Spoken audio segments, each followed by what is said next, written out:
Do you ever think about the future at all? You mean like flying cars? Hotels on the moon? And this is why you're fucked. No, it's why you're fucked.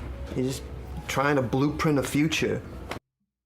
Inside Llewyn Davis is a depressing movie.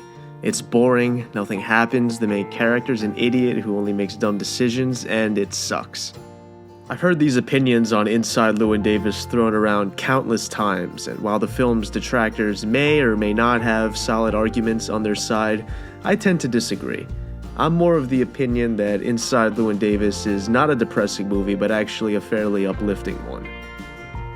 There are many directors out there working in the mainstream or in art house movements that pride themselves on being intentionally divisive and thrive on antagonizing their audiences.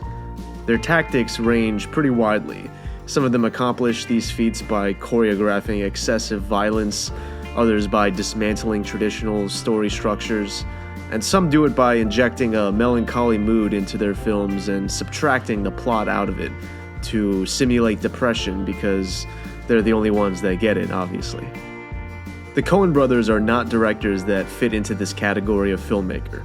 Most of their work is extremely enjoyable and endlessly rewatchable. Even the ones that are cast in a more sinister light and don't employ humor to backlight the darkness, such as No Country for Old Men, are captivating and demand a similar status of rewatchability. But simply put, the Coens are just too talented at filmmaking to make a shallow movie about depression just for its own sake. Yet whenever a discussion of the most depressing films ever made is had, Inside Llewyn Davis is almost always bandied about as a frontrunner. Regardless on where you might stand on it, the tale of the ill-fated Llewyn Davis is one of the brothers' most divisive films, and the evidence commonly cited is its dreary tone, lack of resolution, and frustrating lead character. The way Llewyn's story is told is very unorthodox, and the cyclical nature of his full-circle arc is puzzling. With the prevalence of Joseph Campbell's work in storytelling, a main character's arc has become synonymous with a hero's journey. But Llewyn isn't much of a hero. He's rude, arrogant, and perpetually irritated. He constantly relies on the charity of others, makes questionable choices, and turns down opportunities offered to him. Plenty of fuel to add to the critics' fire. But despite his many flaws, Llewyn Davis remains the hero of his story, albeit a very unconventional kind of hero. An absurd hero. Absurd is the adjective I believe is the most fitting for Llewyn and his dizzying odyssey through folk music. The dictionary defines the word absurd as meaning wildly unreasonable, illogical, or inappropriate, arousing amusement or derision, ridiculous. No one would disagree with these definitions on their face, but the context in which I use the word is one related to the 20th century French philosopher Albert Camus, who in his landmark 1942 work The Myth of Sisyphus defines the absurd as the confrontation between human need and the unreasonable silence of the world. Essentially, his conception of the absurd is as the impasse found at the intersection of human reason and our insatiable appetite for meaning and the indifferent universe whose eternal mystery fails to even regard human desire. It's not the world or the universe that is inherently absurd, but it's our relationship to it that's absurd. Reluctantly lumped into the existentialist school of philosophy, Camus disagreed with several of their doctrines, but ultimately agreed that despite being thrown into an absurd world, there is a path of freedom available to all of us. But how does this relate to Inside Llewyn Davis? Well, we know from seeing the film and the weird situations that Llewyn occasionally finds himself in that he's no stranger to absurdity in its common parlance. Yet when viewing the entirety of the film in Camus' context, it seems clear that his musical journey is an exercise in the absurd. In a scene with his sister, we're clued into the fact that Llewyn was something of a musical prodigy from a young age. We never doubt his underlying passion for music, and his talent is unquestionable. Yet decades later, Llewyn is still not where he wants to be. He still relentlessly pushes for some vague measure of success, as if it were destiny written in the stars, but not reality. When he fails to attain it, even his passions cannot be sustained. It's not going anywhere. And I'm tired. I'm so fucking tired. Llewyn has the skill, he's put in the time and the effort, but he's still miserable. His career hasn't gone the way he wished it would. The indifferent universe hasn't dealt him his ideal hand of cards. As a result, Llewyn faces the absurd every single day, no matter whose couch he wakes up on, and throughout the film he remains a victim of it instead of capitalizing on it. According to Camus, there are 3 solutions we have when faced with the absurd, all of which Llewyn encounters in some fashion. The first of which is physical suicide, the act of killing yourself, the only true philosophical problem as Camus puts it. I think it's fair to assume that Llewyn probably at least toys with the idea at some point, but the theme features most prominently with the death of his friend and musical partner Mike. Mike's suicide introduces additional layers of the absurd to Llewyn's life as he then has to try to make it as a solo act, an endeavor the musical gatekeepers try to dissuade him from. In the film, the problem of suicide also presents itself to Llewyn as an option to relieve the fatigue of his life, an antidote to everlasting unhappiness.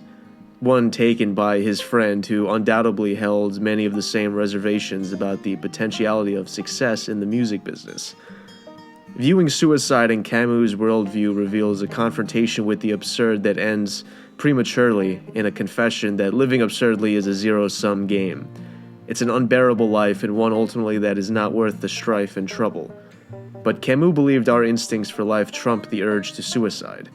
It's never an option for the absurd man, and thus he rejected suicide as an adequate solution to absurdity, as does Llewyn. The second possible solution to absurdity is to commit philosophical suicide. The distinction between the 2 types of suicide is that the philosophical variety consists of taking a leap of faith into a comforting ideology, whether that be religious or otherwise. Those committing philosophical suicide search out ready-made, prepackaged belief systems that reject absurdity while insisting that there is a meaning to life, offering a set of values to live by to correspond with that meaning. This is by far the most popular solution to absurdity, and when compared to the despair that precedes and follows physical suicide, it isn't hard to see why. It negates the need to consider uncomfortable truths and curbs uncertainty, alleviating many of the burdens of life. Philosophical suicide is most closely associated with religion generally, but in the secular Greenwich Village scene it dons a much more familiar face to Llewyn, that of the quote-unquote normal job, the timeless 9-to-5 grind. A mindless repetition that Albert Camus simulates with his quote, "Rising streetcar, 4 hours in the office or factory, meal, streetcar, 4 hours of work, streetcar, meal, sleep, and Monday, Tuesday, Wednesday, Thursday, Friday, Saturday according to the same rhythm." Continuing in Camus' words, "But one day the why arises, and everything begins in that weariness tinged with amazement." Llewyn has that why from the beginning, the why that can sustain any how. He looks down on others who languish in philosophical suicide, such as his father, the merchant marine. Just exist? Exist? Is that what we do outside of show business? Llewyn, What? you say that about your own father? What? That he exists? I didn't say it. You said it. That he exists? And then on Jim and Jean when he discovers they're using music simply as a foundation to build a conventional life. Find a blueprint of future. Move to the suburbs with Jim, have kids. That's bad. Yeah, it's a little careerist. And it's a little square. And it's a little sad. In his view, a life spent in repetition, spent in false hope, not pursuing a purpose, isn't a life well spent. There is something better out there. Llewyn seeks to truly live, not to just exist. Yet, as luck refuses to shine down upon him, and his why loses its luster, Llewyn begins flirting with philosophical suicide in the form of shipping out with the merchant marines. Although all but succumb to the draw of philosophical suicide, he's ultimately prevented by doing so by an unforeseen barrier of bureaucratic red tape, a classic case of Merriam-Webster absurdity. Giving his why another shot, Llewyn returns to his old haunts and serenades the gaslight with his familiar folk songs. But something about the scene strikes us as a little too familiar. Then we realize it's a carbon copy of the film's opening scene. We get some answers as to who beats up Llewyn in the alley and why, but the ultimate answers we were craving are not addressed. The cyclical nature of the narrative doesn't hand us a comfortable resolution. If anything, at this point, we might even be more convinced that Llewyn is doomed to suffer eternally, much like Sisyphus of Greek myth, who was sentenced to spend his days rolling a boulder up a mountain only to see it fall right back down again and again, rinse and repeat for all eternity. Perhaps the critics were right. This ending only reinforces the prison of depression Llewyn is locked away in. But my interpretation of the events is different. In the film's final moments, Llewyn gives himself up to Camus' third possible solution to the absurdity of life, and that is to simply recognize it and accept it. In Camus' philosophy, the battle against absurdity is not fought in the workplace. It's not fought on the gaslight stage, and it's not fought between record labels and agents. Rather, it's a war waged on the battlefield of human spirit. Trying to defeat absurdity in the physical world is as ineffective as trying to wrangle the cosmos or lasso the moon. Because, as the French philosopher says, at the very bottom of life there is only absurdity and more absurdity. And maybe that's what gives us our joy for living, because the only thing that can defeat absurdity is lucidity. Regarding absurdity as an immutable condition of the human world is not a sentence to meaninglessness, but rather it's an invitation to live more authentically. Acknowledging the absurd is a call to freedom, and mustering a chuckle at the absurd is a shackle-breaking moment in life. Llewyn's actions throughout the film succeed in making him unlikable, but if he has one admirable trait, it's his persistence. His willingness to roll with the punches and stand right back up every time he gets knocked down, even if at times his efforts seem to be for nothing. Like Sisyphus, Llewyn's struggles take on a repeat, but he trudges on regardless. Despite almost throwing in the towel in his dark night of the soul, Llewyn shuffles back into the gaslight and rolls his boulder back up the mountain, as if in rebellion against the forces that conspire to keep him down. In this sense, Llewyn has been playing the role of the absurd hero all along. As Camus writes, the struggle itself towards the height is enough to fill a man's heart. One must imagine Sisyphus happy. As the old cliche goes, happiness isn't found at the finish line but in the journey. But Llewyn isn't happy. He has the talent and the passion, but the only obstacle standing in his way is his blindness to the absurd. In the climax, the man in the alley representing the ultimate force of antagonism slugs Llewyn in the gut and beats him down. But Llewyn's gone through far too much to stay down, and he gets right back up and manages some degree of humor at his own expense as the man leaves town, symbolically leaving Llewyn back to his boulder and mountain. I believe the ending is uplifting because it's the ultimate display of Llewyn's persistence, his reluctance to stay down, of being so free in an unfree world that his very existence is an act of rebellion, as Camus puts it.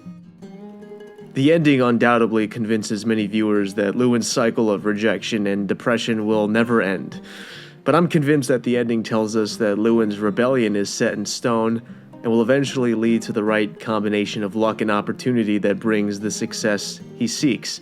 And even if it doesn't, his daily climbs up the mountain with his passion will be enough for us to imagine Llewyn happy. Drifting away from Camus' possible influence on the story, the Coens sprinkle in several clues at the end that hint that Llewyn's prospects will only be uphill from the film's conclusion, and the most glaring of which being Bob Dylan's arrival at the Gaslight and the explosion of folk music popularity that will come with it.